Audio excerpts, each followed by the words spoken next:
तो अब ये जो न्यूमेरिकल, जैसे अब मैं ऐसे कोई न्यूमेरिकल उठा लेता हूं, जैसे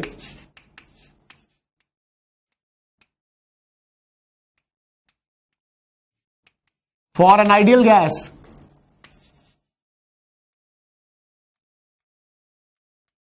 when temperature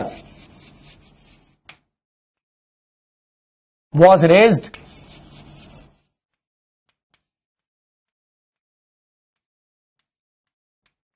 from 300 Kelvin to 500 Kelvin,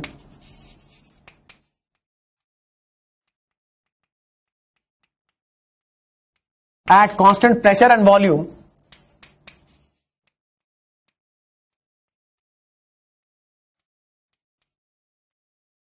the percentage of gas escaped was, ऐसे जैसे कोई क्वेश्चन डाल दिया कि मान लो कोई आइडियल गैस है, उस आइडियल गैस पे जब टेम्परेचर को हमने बढ़ाया, वैसे तुम एक बात को ध्यान में रखो, अगर तुम एक गैस को कन्फाइंड वेसल में डालते हो और उसका टेम्परेचर बढ़ाते हो तो उस गैस का प्रेशर बढ़ जाएगा, उसके कोलिजन्स बढ़ जाएंगे, और per unit area of the walls of the vessels collision ज्यादा होंगे, उसका प्रेशर इंक्रीज कर जाएगा। लेकिन अगर उस प्रेशर को कांस्टेंट मेंटेन करने के लिए, यहां पे उन्होंने लिखा है at constant pressure and volume, इसका मतलब एक तो कंटेनर का वॉल्यूम चेंज नहीं हो रहा, और दूसरी चीज ये है कि उस प्रेशर को कांस्टेंट मेंटेन करने के लिए हम लोगों को कुछ number of moles of gas को एस्केप कराना पड़ेगा। अगर जितने मोल्स गैस के उस कंटेनर के अंदर हैं, मैं उतने मोल्स को ही रहने दूं और टेम्परेचर को बढ़ाऊं, जरूरी बात है गैस का इंटरनल प्रेशर बढ़ जाएगा। लेकिन अगर उन्होंने न्यूमेरिकल में मेंशन किया है कि सर प्रेशर कांस्टेंट है, तो कांस्टेंट प्रेशर मेंटेन करने के लिए कि गैस का प्रेशर टेम्परेचर बढ़ाने के बावजूद भी उतना ही रहे, प्रेशर कांस्टेंट रहे, तो ऐसी स्थिति में मुझे उस गैस के कुछ नंबर ऑफ मोल्स को एयर में एस्केप कराना पड़ेगा। तो मुझे यह पता लगाना है कि कितना परसेंट एयर एस्केप कर गया। पहले हम लोग इसी आइडियल गैस को आइडियल गैस इक्वेशन के थ्रू ही अप्रोच करते हैं। We know that PV is equal to n into R into T. अब हमको एक चीज पता है कि प्रेशर हमारा कांस्टेंट है, वॉल्यूम हमारा कांस्टेंट है, गैस कांस्टेंट हमारा कांस्टेंट है। वो आपको क्वेश्चन में मेंशन करके दे रहा है, वो आपको बता रहा है कि कांस्टेंट प्रेशर एंड वॉल्यूम, तो प्रेशर भी कांस्टेंट है, वॉल्यूम भी कांस्टेंट है, गैस कांस्टेंट भी कांस्टेंट है। तो जो only two things which are not constant are number of moles, that is n, and absolute temperature T. एक तो नंबर ऑफ मोल्स कांस्टेंट नहीं है और एब्सोल्यूट टेम्परेचर टी कांस्टेंट नहीं है, क्योंकि वो तो उसने आपके सामने वैसे ही बखान कर दिया कि मैं इसका टेम्परेचर बढ़ा रहा हूं 300 से 500 केल्विन, इसका मतलब टेम्परेचर कांस्टेंट नहीं है, नंबर ऑफ मोल्स खुद कांस्टेंट नहीं है, टेम्परेचर खुद कांस्टेंट नहीं है। तो can I say n multiplied by T must be a constant. P constant है, वी कांस्टेंट है बेटा, तो आर कांस्टेंट है, तो इसका मतलब दो चीजें कांस्टेंट नहीं है ना, एन और टी। तो अगर पीवी डिवाइडेड बाय आर निकालो तो एन इंटू टी फिर कांस्टेंट हो गया ना, क्योंकि लेफ्ट हैंड साइड पे सारे कांस्टेंट में डाल दिए। P V divided by R ये पूरा कांस्टेंट है, तो फिर एन इंटू टी भी तो कांस्टेंट हुआ। तो गैस की दो अलग अलग स्टेट्स के लिए हम बोल सकते हैं N1 T1 must be equal to N2 T2। Gas की दो स्टेट्स के लिए कह सकते हो ना, N1 T1 must be equal to N2 T2। तो अब इसमें N1 multiplied by initial temperature that is 300 is equal to N2 multiplied by final temperature that is 500। तो एक बात बताओ, N1 डिवाइडेड बाई N2 कितना हुआ? N1 divided by N2 will be equal to 500 divided by 3, that is 5/3। और I can say N2 must be equal to 3/5 times N1। अच्छा चल, अब मेरे पास फिर एक इक्वेशन है और दो वेरिएबल्स हैं। देखो ना, थोड़ा सा दिमाग भी तो कई बार लगाना पड़ता है, उसको थोड़ा लगाओ। मेरे पास एक इक्वेशन है N2 is equal to 3/5 times N1, लेकिन वेरिएबल दो हैं, N1 और N2। तो ऐसे में मैं इस इक्वेशन को कैसे सॉल्व करूंगा? सर सबसे आसान ये है, पहले मुझे यह बताओ कि अगर N1 की वैल्यू शुरू में 1 रही होती, अगर N1 की वैल्यू शुरू में नंबर ऑफ मोल्स 1 रहे होते तो 1 का मतलब 100% था। तो 3/5 आज बचे हैं N1 को 1 डालो, 3/5 आज बचे हैं, तो 3/5 का मतलब कितना होता है 0.6। इसका मतलब if N1 was equal to 1, that is 100%, then N2 is equal to 3/5, that is 60%। सही है। और पूछा उन्होंने क्या है, the percentage of gas escaped.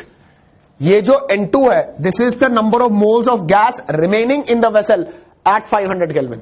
500 kelvin temperature जब आपने कर दिया तो वेसल के अंदर कितनी गैस बच गई, वो बची हुई गैस जो तुम्हारे हाथ में है वो N2 है। तो अगर मुझे यह पता करना है कि बची हुई इतनी है सर, तो निकली हुई कितनी, तो मैं आपको बोल दूंगा कि आप यहां तो 1 में से इसको सब्ट्रैक्ट कर दो या 100% में से 60% को निकाल दो। That is 40% of gas, that is 1 minus 3/5, that is 2/5 moles must have escaped out। तो जो परसेंटेज है वो 40% बता दो, 40% बता दो। कई बार बच्चे कहते सर आपने यहां तो 2/5 मोल्स भी लिख दिए। हाँ लिख दिए। अगर मैं पहली वाली जो गैस है उसके इनिशियल नंबर ऑफ मोल्स को 1 मान के चलता हूं, तो 1 में से इस समय सिर्फ 2/5 मोल्स बचे होंगे। सर 1 आप कैसे मान लोगे, 1 का मतलब 100% होता है बेटा। तो 1 अगर 100% होता है, तो अगर कुछ ना दिया हो हमारी इनिशियल स्टेट को लेकर के, initial temperature, initial volume, initial pressure को कोई लेकर के कुछ नहीं दिया हुआ है, तो उसमें कम से कम ये तो माना जा सकता है कि जो कुछ भी मेरे पास शुरू में था वो 100% था, वो 100% था। वही मैंने किया है, यहां पर उसको 100% मान लिया कि इनिशियली मेरे पास मोल्स 100% थे बस। और उसके बाद ये निकाल लिया कि उसके अंदर कितने मोल बचे थे, इतने मेरे पास थे, इतने बाद में बचे थे टेम्परेचर बढ़ाने के बाद, तो निकले कितने थे, इसमें से इसको सब्ट्रैक्ट कर दो, तो 40% जो है वो एस्केप आउट कर गया था। विश्वास मानो इस तरह के न्यूमेरिकल को सॉल्व करने के लिए कुछ सेकंड्स की जरूरत होती है। एक्सप्लेनेशन पॉइंट ऑफ व्यू से मैं तुमको पढ़ा रहा हूं, इसलिए तुमको ये थोड़ा सा ऐसा लग रहा है कि ये लंबा होगा, लेकिन लंबा नहीं है। If you practice it takes you few seconds, hardly 5 or 10 seconds to come down to the right answer. Examiner अपनी तरफ से कुछ ऐसे नंबर जरूर डालने का प्रयत्न करेगा जो नंबर्स आपकी कैलकुलेशन में किसी फॉर्म में कट जाते हों। हमें आपकी केमिस्ट्री टेस्ट करनी है, आपकी एडिशन, सब्ट्रैक्शन या मल्टीप्लिकेशन नहीं। लेकिन दुख की बात यह भी होती है कि केमिस्ट्री कई बार सही रहते हुए भी हम मैथ्स में मार खा जाते हैं। कई बार हम लोग गलती से मल्टीप्लिकेशन में 3 into 3 6 लिख जाते हैं, log of a plus log of b, log of a plus b लिख देते हैं। ये हमारी प्रॉब्लम्स हैं, लेकिन इन प्रॉब्लम्स को एलिमिनेट करने का फिर एंड में सिर्फ एक ही तरीका होता है, practice, practice and just practice. Practice more number of questions, the topic becomes absolutely fine. You also come to know which are the areas where you commit a silly mistake. But दो उसको करने के लिए सबसे important होता है उसको करना, उसको और ज्यादा करो। इसी चक्कर में ये जो न्यूमेरिकल हमने लिया है, इसमें ये हमको समझ में आया कि वेरिएशन डेंसिटी और टेम्परेचर की शो कर सकते हो, तो नंबर ऑफ मोल्स और टेम्परेचर की भी शो कर सकते हो। हम वेरिएशन किन्हीं 2 पैरामीटर्स में शो कर सकते हैं। जिस पैरामीटर के बीच में वो वेरिएशन रिक्वायर्ड होगी, उसी पैरामीटर के बीच में वेरिएशन करके छोड़ दो। ठीक है, तो अब इसी आइडियल गैस इक्वेशन से हम लोग अगर थोड़ा सा आगे और निकलें, so let us come down to a very important concept.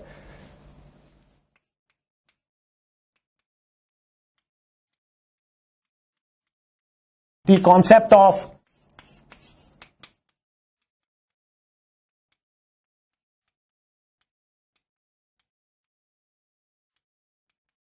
Partial pressures. Concept of partial pressure का मतलब क्या है? ओवरऑल प्रेशर एक वेसल के अंदर रहा होगा जिसके अंदर मल्टीपल गैसेस मिली होंगी। मैं तुमसे पहले बात कर लेता हूं इस बारे में थोड़ी सी, और उसके बाद उसको मैथमेटिकली डाल लेंगे। एक वेसल के अंदर मल्टीपल गैसेस हैं, तो जरूरी बात है प्रेशर सारे गैस कंपोनेंट्स की वजह से आ सकता है। चलो 2 ही लेते हैं। मान लो एक वेसल के अंदर 2 कंपोनेंट है, ए और बी। अब जब वेसल में प्रेशर एक्सर्ट हो रहा है, तो वो एक्सर्टेड प्रेशर दोनों की वजह से हो रहा है, ए की वजह से भी और बी की वजह से भी। अगर उस वेसल में दोनों ना हो करके उन दोनों में से कोई सिर्फ एक होता, तो कोई भी मुझे कॉमन सेंस से बता सकता है सर कि एक कंपोनेंट ही अगर होता दोनों की जगह पर, तो उसका जो एक्सर्टेड प्रेशर होता वो पहले से कम होता। जब मेरे पास ए भी है वेसल में और बी भी है तो वो एक प्रेशर पी एक्सर्ट कर रहा है वेसल में। लेकिन अगर मेरे पास कल की तारीख में ए और बी ना हो करके उनमें से सिर्फ ए होता और उतना ही होता जितना वो पहले है, तो ऐसे में ए के थ्रू जो एक्सर्टेड प्रेशर था वो एक्सर्टेड प्रेशर पहले वाले प्रेशर से कम होता। मुझे लगता है कि हमें ये चीज थोड़ी सी, ज्यादा नहीं पर चलो थोड़ी सी कॉमन सेंस से उठ के आती है कि हां सर, अगर एक के 2 मोल थे और एक के 3 मोल थे तो पहले तो प्रेशर 5 मोल एक्सर्ट कर रहा है, 2 मोल गैस ए के, 3 मोल गैस बी के। अब सर मान लो आप इसमें से 3 मोल निकाल ही दो बी के और उस वेसल में सिर्फ ए के ही 2 मोल रह जाएं, तो उन 2 मोल से जो भी प्रेशर एक्सर्ट होगा वो 5 मोल से एक्सर्टेड प्रेशर से तो कम ही होगा। ये प्रेशर जो कि एक गैस कंपोनेंट एक्सर्ट करता है जब वो वेसल में अकेला हो, यहां तक कि जब वो मिक्सचर में हो, मिक्सचर के अंदर टोटल प्रेशर निकालते हैं गैसेस का, अगर उनमें से कोई एक गैस कंपोनेंट अकेला उस वेसल के अंदर प्रेजेंट होगा तो उस गैस कंपोनेंट के थ्रू एक्सर्टेड प्रेशर उसका पार्शियल प्रेशर कहलाया जाएगा। पार्शियल का मतलब समझते हो ना, कि पूरी चीज का एक हिस्सा। तो जब हम बोलते हैं कि पार्शियल डिफरेंशियल बोलते हैं, पार्शियल ऑफ एनीथिंग, पार्शियल का मतलब क्या होता है कि किसी टोटल चीज का आपने एक पार्ट कर दिया, तो पार्ट को या उसके एक हिस्से को हम पार्शियल फैक्टर बोलते हैं कि ये पूरी चीज थी सर, मैंने इसमें से एक हिस्सा अलग कर दिया, तो जो अलग कर दिया तो this is just partially it is obtained as a piece of a cake. तो एक केक है, उसको काट दिया आपने, तो सर वो जो पार्ट आपने निकाला है उस पार्ट से ही वर्ड पार्शियल भी आता है। तो हम जब बोलते हैं पार्शियल प्रेशर, इसका मतलब शुरू में ये सारे प्रेशर इकट्ठा एक्सर्ट कर रहे थे, अब आपने उन सबको हटा करके कोई एक सब्सटेंस उसके अंदर डाल दिया, तो उसके थ्रू जो प्रेशर वो एक्सर्ट कर रहा है उसको हम पार्शियल प्रेशर बोलते हैं। चलो हम उसको टेक्निकल टर्मिनोलॉजी में समझ लेते हैं, लिख के समझ लेते हैं और मैथमेटिकल इक्वेशंस के फॉर्म में भी समझ लेते हैं। ठीक है, in a vessel presume that 3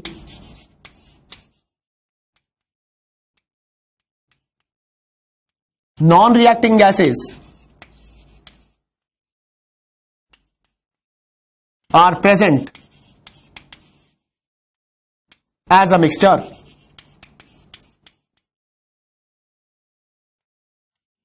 and exerting a total pressure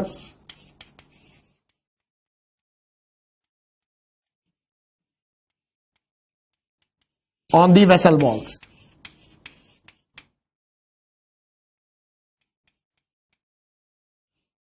जैसे मान लो मेरे पास ये वेसल है और उस वेसल में 3 गैसेज हैं, एक कोई गैस ए है, उसके अलावा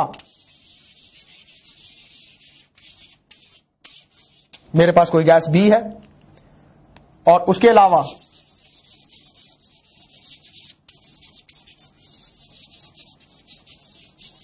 मेरे पास उसी वेसल में कोई गैस सी भी है। तो अब मेरे पास इस वेसल के अंदर 3 टाइप की गैसेस हैं, गैस ए, गैस बी और gas C. Late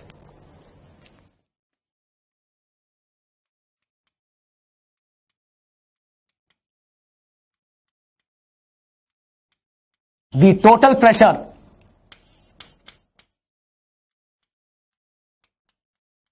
exerted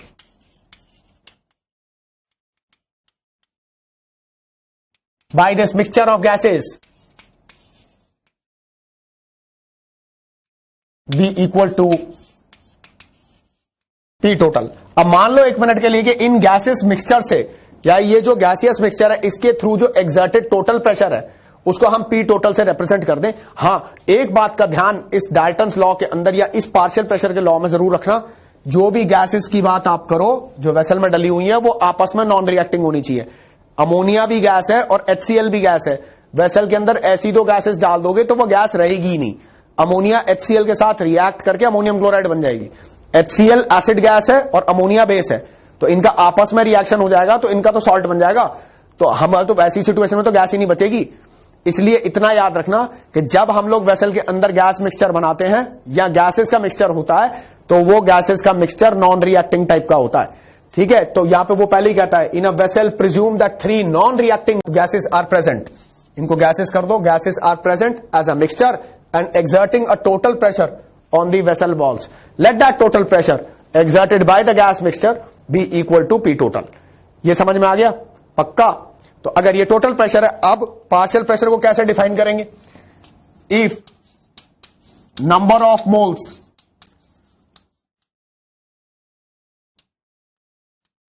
of each gas component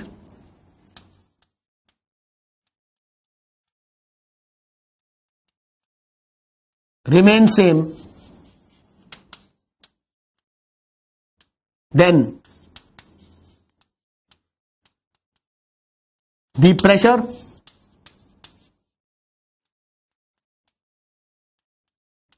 exerted by a gas component in the vessel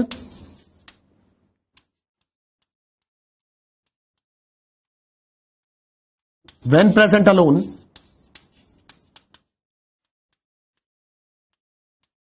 is called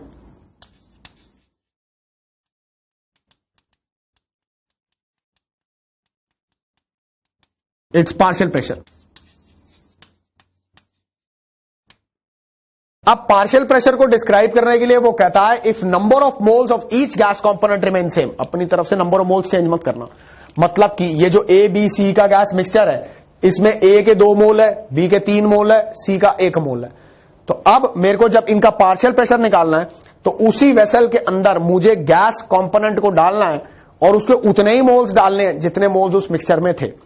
अपनी तरफ से अगर नंबर ऑफ मोल्स चेंज कर दोगे बेटा तो फिर तो प्रेशर वैसे ही चेंज हो जाएगा। अगर मुझे पार्शियल प्रेशर चाहिए तो पार्शियल प्रेशर का मतलब कॉमन सेंस से भी यही होता है कि आप वेसल के अंदर अब उस गैस कंपोनेंट के उतने मोल्स डाल रहे हो, उतने जितने कि उसके मिक्सचर के अंदर पहले प्रेजेंट थे। तो उनको जब इसमें आपने डाला इंडिपेंडेंटली उसी वेसल के अंदर जिसका वॉल्यूम भी सेम था, then the pressure exerted by the gas component is called its partial pressure. तो उसको इसमें आप पढ़ के देख लो एक बार, ये थोड़ा टेक्निकल है तो ज्यादा आसानी से क्लियर होगा। If number of moles of each gas component remain same, तो गैस के कंपोनेंट के मोल्स बदलना नहीं, each gas component remain same, then the pressure exerted by a gas component, the pressure exerted by a gas component in the vessel when present alone, when it is present alone is called its partial pressure. तो partial pressure वैसे तो बोलने से ही, partial word से ही हमको समझ में आता है कि हम शायद किस चीज के बारे में बात कर रहे होंगे। जो उसका टोटल प्रेशर है वो तो तब है जब ये सारी गैसेस आपस में मिक्स्ड है, और जब इन सारे मिक्सचर में से बाकी गैसेस हटा करके मैं एक गैस भर दूं और उसके उतने ही मोल भरूं जितने पहले थे, तो उसके थ्रू एक्सर्टेड प्रेशर जो होगा वो उस गैस का पार्शियल प्रेशर कहलाया जाएगा।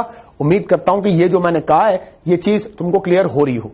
ये याद रखना, ये पार्शियल प्रेशर्स कैलकुलेट होते हैं कांस्टेंट वॉल्यूम पे, ये पार्शियल प्रेशर्स कैलकुलेट होते हैं कांस्टेंट वॉल्यूम पे, ठीक है। तो जब वॉल्यूम चेंज ना करे, वॉल्यूम कांस्टेंट रहे, तो ऐसी सिचुएशन में हम उस प्रेशर को पार्शियल प्रेशर बोलते हैं, ठीक है। ये जो कॉन्सेप्ट है ना पार्शियल प्रेशर का, इसको समझने के बाद पार्शियल प्रेशर की इक्वेशन समझो तभी फायदा है, वरना नहीं। अब वैसे इक्वेशन रट्टा मार ली कि इक्वेशन ऐसे होती है, लेकिन जो उसका जो बेसिक आइडिया है पार्शियल प्रेशर का, वो क्यों बोलते हैं, किस कंडीशन में बोलते हैं, उसके बारे में कुछ आता पता ही नहीं। इसलिए पहले उसका पहले जो बेसिक फंडामेंटल है वो समझ लो, देख लो, पढ़ लो, लिखना है तो लिख लो, समझ आ जाए उसके बाद ही आगे चलते हैं, ठीक है। तो अगर ये लिख लिया हो तो अब मैं इसको मिटा देता हूं। अब हमें इन बेसिक फंडामेंटल्स की लिखित रूप में कोई आवश्यकता नहीं है, हां इनकी एप्लीकेशन में है, इनको अप्लाई करने में है। So now let us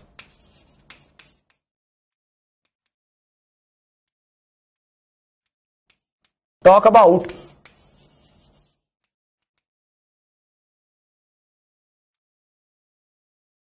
Dalton's law of partial pressures. So he says in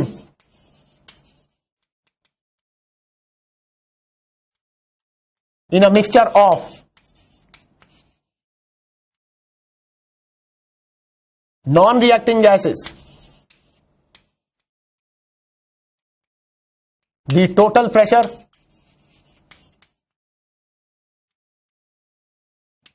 exerted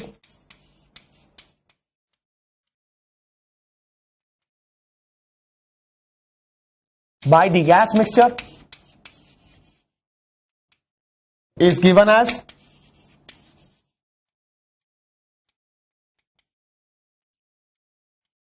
the sum of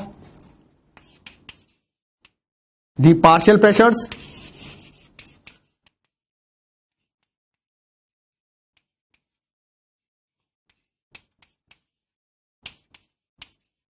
exerted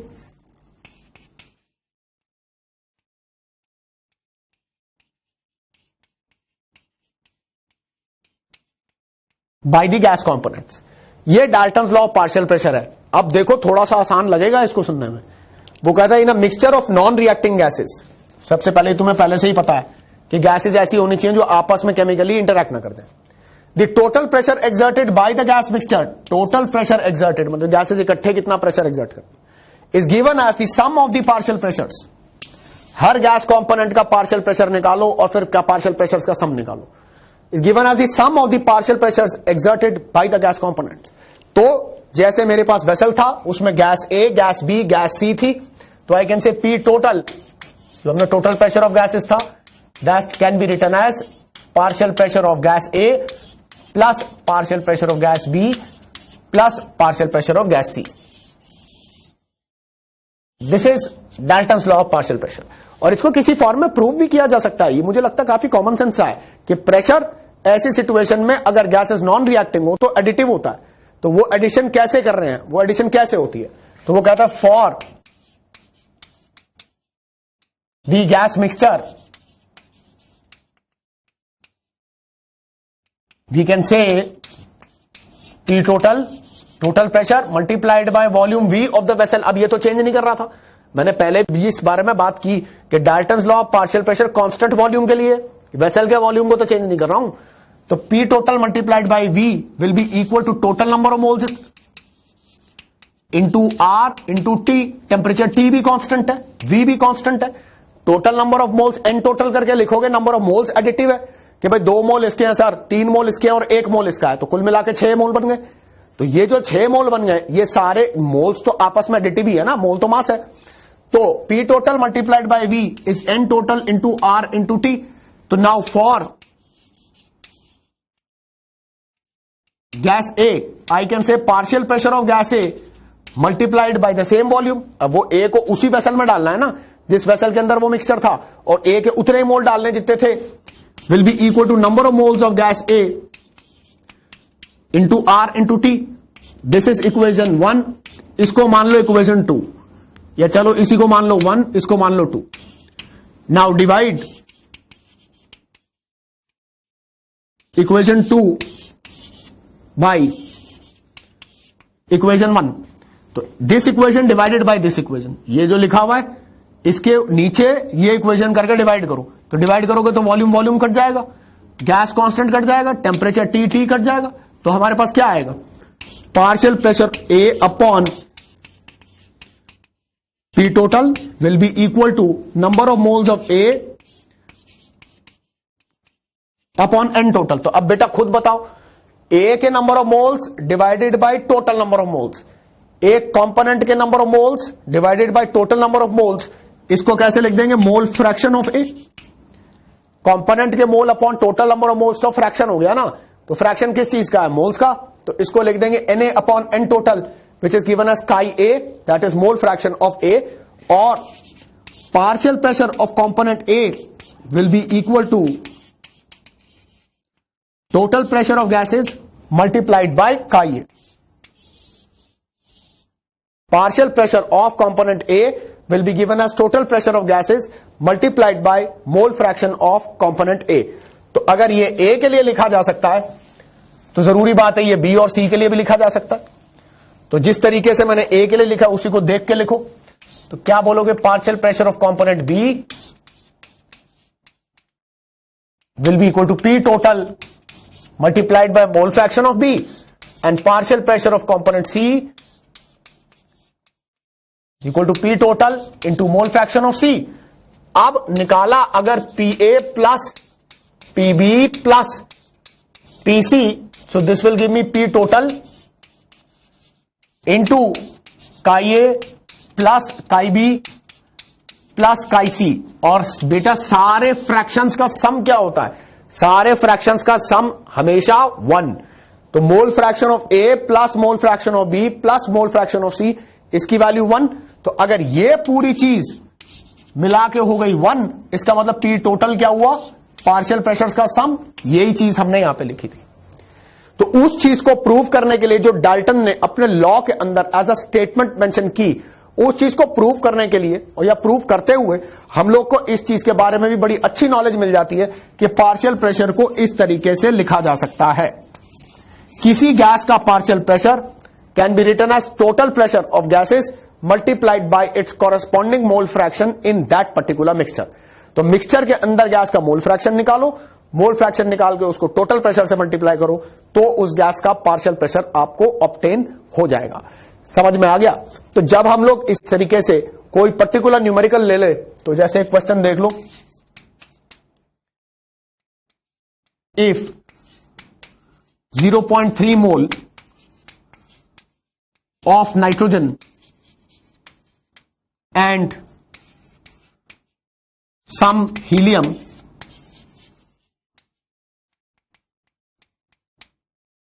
are mixed in a vessel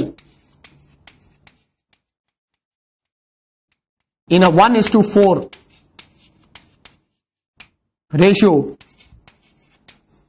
by moles,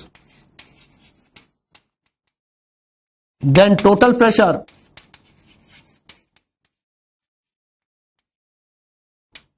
exerted was 3 atm. If temperature is 300 Kelvin, then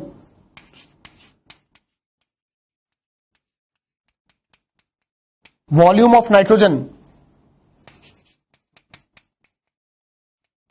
will be. अब ये जो gas, वो आपसे ये पूछ रहा है कि गैस को अगर आपने कंटेन किया है तो जिस वेसल के अंदर आपने उसको कंटेन किया उसका वॉल्यूम कितना है। अगर 0.3 mole nitrogen and some helium are mixed in a vessel in a 1:4 ratio by moles, तो पहले तो इस चीज का मेंशन हो गया कि ये रेशियो बाय मोल्स है। तो अगर मान लो मेरे पास एक गैस के नंबर ऑफ मोल्स आ गए 0.3 और ये 1:4 रेशियो में है, तो अगर इसको मैं एक पार्ट मान लूं तो 4 पार्ट का मतलब 1.2 मोल्स होता है। तो 1.2 मोल्स का मतलब क्या हुआ? इसको मिटा देते हैं यहां से, तो हम यहां पे ये बोल सकते हैं कि if number of moles of nitrogen are 0.3 then number of moles of helium will be 1.2 moles. अच्छा, अब तुम ये भी कह सकते हो कि टोटल मोल्स कितने होंगे? That will be 0.3 plus 0.2. That is 1.5 moles. अच्छा, तो मोल फ्रैक्शन ऑफ नाइट्रोजन ये कितना हो गया? 0.3 डिवाइडेड बाय 1.5, इसके number of moles divided by total number of moles. तो 0.3 अपॉन 1.5 कितना हो गया? 1 डिवाइडेड बाय 5, दैट इज 0.2। ये इसका मोल फ्रैक्शन हो गया। अब देखो, पार्शियल प्रेशर की इक्वेशन लिखनी है तो पहले पार्शियल प्रेशर निकालना पड़ेगा। मोल फ्रैक्शन ही है और उन्होंने आपको बता दिया total pressure exerted bye gases was 3 atm। तो मैं यहां पे बोलूंगा partial pressure of nitrogen will be total pressure of gases multiplied by mole fraction of nitrogen. Mole fraction यहां पे निकाला हुआ है, तो इसका मतलब टोटल प्रेशर जो है वो 3 है और मोल फ्रैक्शन जो है वो 1/5 है, यानी कि 3/5 एटमॉस्फेयर या 0.6 एटमॉस्फेयर नाइट्रोजन एक्सर्ट कर रहा है। तो अगर वो 3/5 एक्सर्ट कर रहा है तो ऐसी सिचुएशन में partial pressure of nitrogen multiplied by its volume will be equal to number of moles of nitrogen into R multiplied by T. अब देखो, हमको यहां पे सिर्फ वॉल्यूम निकालना है, बाकी हमारे पास सब कुछ अवेलेबल है। तो इसका मतलब पार्शियल प्रेशर ऑफ नाइट्रोजन अगर मैं डाल दूं 3/5, तो 3/5 multiplied by volume V will be equal to number of moles of nitrogen कितने थे? 0.3। तो 0.3 chi divided by 5 that is multiplied by 0.0821 multiplied by temperature दिया हुआ है 300 केल्विन। तो यार टेम्परेचर 300 केल्विन है तो इसको 300 डाल दो, ठीक है। तो अब 3/5 इसको देखो कैसे कट जाएगा। Volume V will be equal to, इसको 3 को 0.3 से काट के 0.1 कर दो, मल्टीप्लाइड बाय शॉर्ट कैलकुलेशन के लिए अप्रोक्सीमेट कर लो, 0.0821 लेने की जरूरत नहीं है, 0.08 ले लो, कोई बात नहीं। इससे जो भी आंसर आएगा वो 4 चॉइसेस दी होंगी क्वेश्चन के अंदर, मल्टीपल आंसर का क्वेश्चन है, पता तो चल जाएगा कि वो किस रेंज में, until and unless choices are not very close. और वैसे भी एग्जामिनेशन के अंदर बहुत नजदीक की चॉइसेस, बहुत क्लोज चॉइसेस नहीं देते, इसलिए 3 को काटा 0.1, इसको लिख दिया 0.08 मल्टीप्लाइड बाय 300 मल्टीप्लाइड बाय 5। तो ये कितना हो गया, ये हो गया 1500 multiplied by 8 divided by 2 decimal यहां के और 1 यहां का, डिवाइडेड बाय 1000। तो यहां पे आपके 2 जीरो स्लैश आउट हो जाएंगे, 15 8 120 होता है, तो 120 डिवाइडेड बाय 10 12 लीटर वॉल्यूम होगा नाइट्रोजन का। और नाइट्रोजन का वॉल्यूम क्या 12 लीटर होगा। वॉल्यूम की जो कंसीडरेशन है, वॉल्यूम का जो रिक्वायरमेंट है, वो number of moles of pressure के हिसाब से डायरेक्टली कोरिलेटेड होता है। कहने का मतलब यह है कि अगर यही चीज हीलियम के लिए भी कैलकुलेट करते तो भी वॉल्यूम 12 लीटर ही आता। गैसेस जब मिक्स थी आपस में तो भी वॉल्यूम उनका 12 लीटर ही था। गैसेस जब अलग अलग डाली गई तो भी उनका वॉल्यूम 12 लीटर ही था। प्रॉब्लम इसके अंदर सिर्फ इतनी छोटी सी है कि गैस का वॉल्यूम उसकी कन्फाइंड वेसल का ही वॉल्यूम होता है। तो गैस का वॉल्यूम है, आप जिस वेसल में उसको डाल दोगे वो उसी वॉल्यूम की है। तो सर ऐसे में वेरिएशन कैसे हो रही है, वेरिएशन प्रेशर और नंबर ऑफ मोल्स के बीच में होती है, इन दोनों के बीच में। अगर नंबर ऑफ मोल्स ज्यादा है तो जरूरी बात है उसका प्रेशर भी ज्यादा आएगा, नंबर ऑफ मोल्स कम है तो उसका प्रेशर भी कम आएगा। ऐसी स्थिति में वॉल्यूम चेंज नहीं करता, वॉल्यूम कांस्टेंट रहता है। Dalton's law of partial pressure में तो इस चीज के निर्देश मैं पहले भी दे चुका हूं कि वॉल्यूम कांस्टेंट रहेगा। जिस वेसल के अंदर कन्फाइन किया है गैस को तो उसी वेसल को लेना है, चाहे एक डालो या मिक्सचर डालो। तो ये जो डिस्क्रिप्शन है ये हमको ये बताती है कि हम लोग पार्शियल प्रेशर्स किस तरीके से इवैल्यूएट कर सकते हैं, किस तरीके से हम कैलकुलेट कर सकते हैं। आज के हमारे इस लेक्चर के अंदर हम लोगों ने जो पूरी बात की है वो कुछ एप्लीकेशन पॉइंट ऑफ व्यू से बात की है। पहले गैस लॉस को इकट्ठा करके आइडियल गैस इक्वेशन बनाई, उसके ऊपर कुछ न्यूमेरिकल्स ट्राई किए, देखा डेंसिटी की वेरिएशंस, नंबर ऑफ मोल्स की वेरिएशंस कैसे हो जाती हैं। और उसके अलावा Dalton's law of partial pressures को लेकर के भी हम लोगों ने पार्शियल प्रेशर का कॉन्सेप्ट समझा, जो बहुत इंपॉर्टेंट है। आगे आने वाले चैप्टर्स में भी इन लॉस की एप्लीकेशंस चलती रहती हैं। हम लोग जगह जगह पर यही मान के चलते हैं कि हमारी गैसेस आइडियल नेचर की है, रियल नेचर की नहीं है। Thank you very much for your patient listening.